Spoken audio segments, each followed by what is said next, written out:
So, welcome to Baypril. I'm also doing Baypril this year, yes? It's because why not?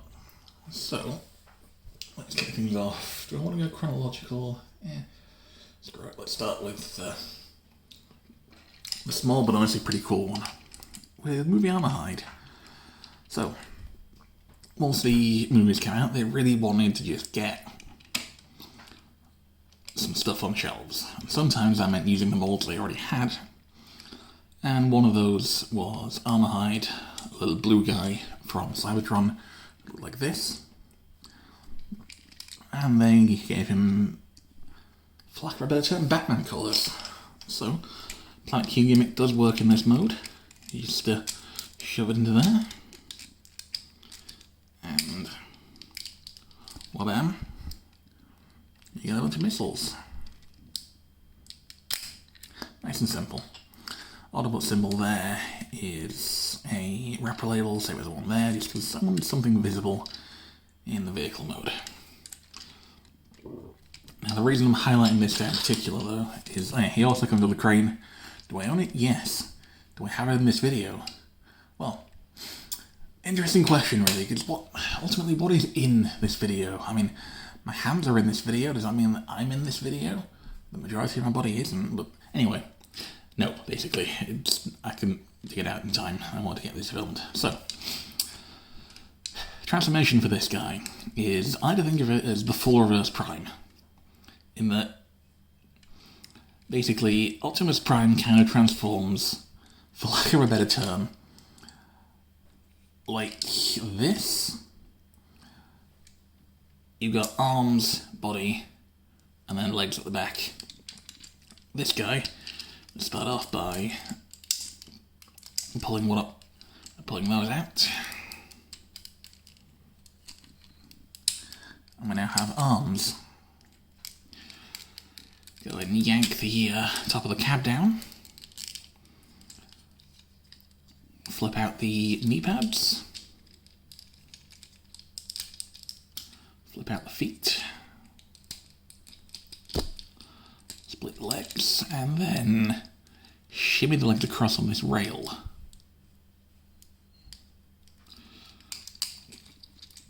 Just to cheat up the proportions. And finally, flip up the head, swivel it around. And like I said, the full reverse Prime, the bit that will become the arms becomes the legs, the bit that will become the legs becomes the arms. The grill is on there, but it's upside down. The head comes out where the ass is on the normal wall. And you can still plug the... Can I go either way up, actually? Let's find out. It can. Yeah, so you still have the missiles in this mode. And yeah, this guy was released movie 1 as basically an excuse to use one of the Scout Class molds and get more products on the shelves. And honestly, I dig it. He looks good. Don't know how popular opinion this is, but this is my preferred deco for the mold. Anyway, let's head off to the side and take a look at... Go on then, let's do Dropkick next. That would have been more impressive if we'd rolled all the way into shot, but you don't always get what you want. Armorhide, chill out over there. So, Dropkick then is a mold that I was sold on after seeing one of Thew's Bayverse videos, which I will link below. Thew, of course, is the founder of Baypril, and the guy who I am blatantly stealing this bit from. Anyway, no, it's cool. I did actually reach out to him on Patreon. He's cool with it. And generally, cool guy. Anyway, so, Dropkick. Transformation then.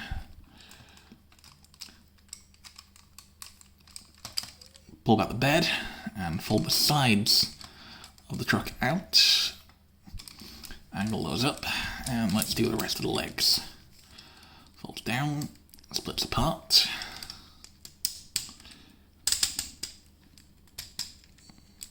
Everything kind of just swivels.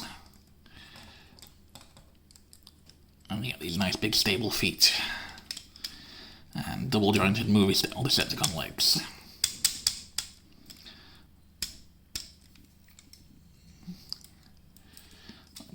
believe this body type was used as a drone in the games, but in the game for the first movie, which I have never actually played. So, no thoughts on that. If you grew up with it, cool beans. So anyway, we now have a kind of go truck mode. Let's just fold that back. We lift up these. That'll move the wheels.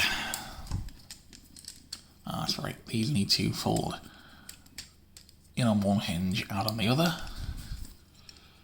So we've got the rest of the shoulder transformation to do, which basically gives us that. Fold this panel back, fold the weapons down, that will plug in, and there's one side, and the other side. Oop. Fold down, foldy.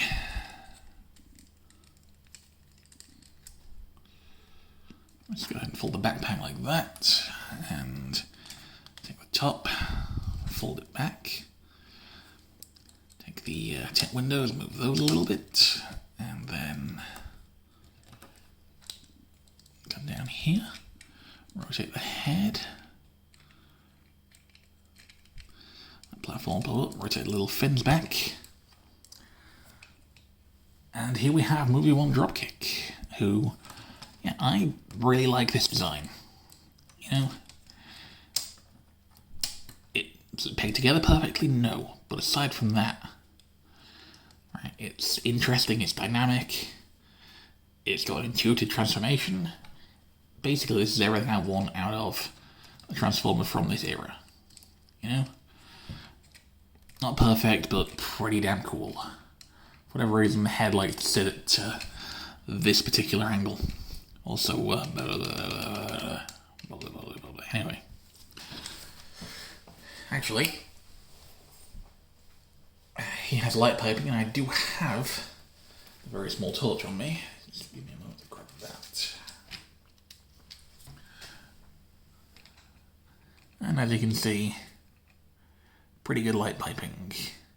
If you manage to catch the light exactly right, there's just kind of the back of the head is all pipeable. Yeah.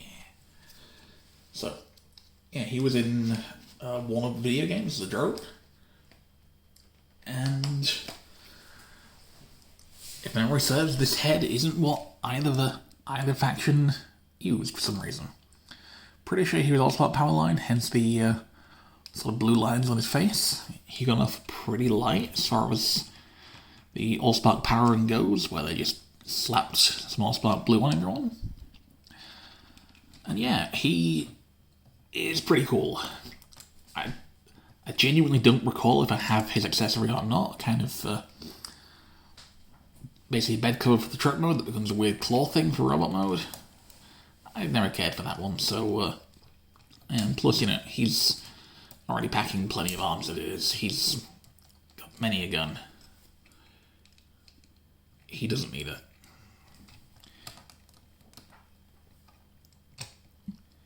So, there's 2 down. Now for the third member of this little trio, let's get him and shot somewhere. That'll do. Now for the third member of this little makeshift trio, well, sorry, makeshift to someone else, kind of. He was technically in Transformers Prime, but they realised that actually he's a little OP, and he wasn't in there for very long. So, first up we have Cyberfire Bumblebee, aka Murder Bee. So, this is slightly altered from stock again. There's Shatterglass, Autobot insignia on the hood, and I believe the license plate stickers were from Roper label set for Shattered Glass Goldbug, I want to say. I'm not sure. Either way. Yeah, I stuck some Shattered Glass insignias on this guy because, come on. You know, he's Murder Bee. So, transformation then. Yeah, this guy was Dark of the Moon. The weapon is not his. I do have his weapon, but I prefer how he looks with... I believe this is the Shattered Glass Optimus Prime weapon. Basically, it's just a prime gun that scales well with him. Yeah, and because he was Dark of the Moon mech tech, his 5mm ports are spring-loaded, which means that you can plug this in and it looks good. You can unplug it and it still looks good. And there's no hole there. A lost science, truly. Anyway. Split those. Lift up this entire hood. Lift up the entire top of the car, and we'll worry about that later. Because first, we got the legs to do. Let's do the legs first. Pop off these side panels, and just unfold the whole last leg. It's that simple.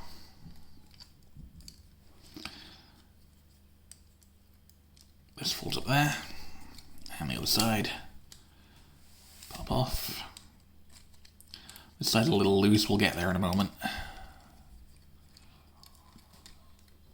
And leggy. So, fold the wheels back. Arms come out, I believe, yes. I know what I'm doing here. Yeah, the arms come out. Kind of fold forward. Then the hood folds down. As well, you know, if you've done a Bumblebee before. The weird thing about the Dark of the Moon one is that they figured out how to do the chest without anything being fake. So these come up, I believe, on sort of double armature. Yeah, this whole section folds down. Yeah, this whole section flips around like that. And I believe pegs in somewhere? No? It might just rest somewhere. Anyway, then the hood sections kind of fold up into line with that. Okay. Now fold this back and this up. Remembering now how this works, and that I have technically made a grievous error. I think. Maybe? No, okay. Yeah, this kind of folds up and slots behind there. That folds up onto the back. And then legs. These hold flush against there. Fold out the hands. Fold out the hands.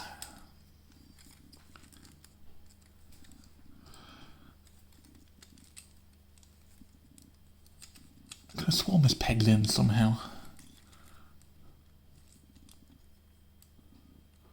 Oh. So. Let's just get him arranged. Now you can, in theory, flip up the windows for this mode.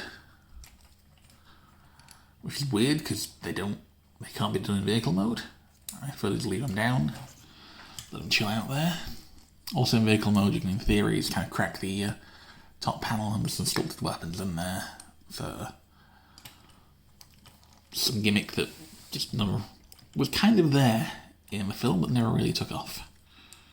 It was what, Stealth Force? Something like that. Anyway, so yes, here we have Murder Bee. Oh, there we go. I knew that clicked in somewhere. Who feels slightly compared to what I'm used to in terms of bee designs, it feels a little stocky. Now we can just open his hand, give him Prime's gun, and you can see that I've added the shattered glass insignias to both of his forearms. Light piping on this guy then. I shouldn't have put the little torch away, should I?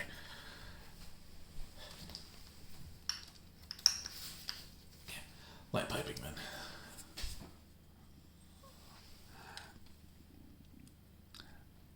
And this is why he's called Murder Bee. He just straight up looks evil.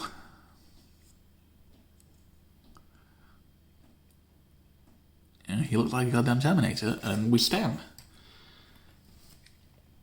Honestly, after dealing with Sam Witwicky in that third movie, I'm pretty sure he died off screen because Bumblebee just murdered the guy.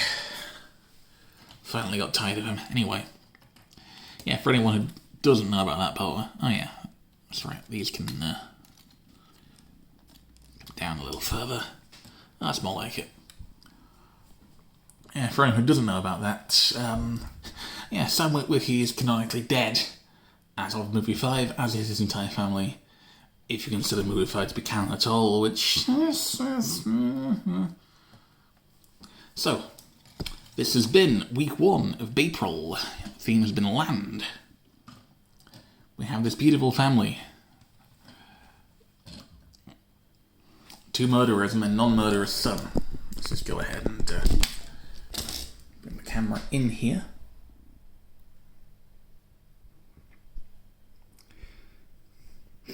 And we have murder husbands and their son, who is a boy full of missiles. Dropkick. Look at the damn camera. Thank you, sir. So yeah. This has been week 1 of Baypril. Our theme has been land. Join us next week, where we take to the seas.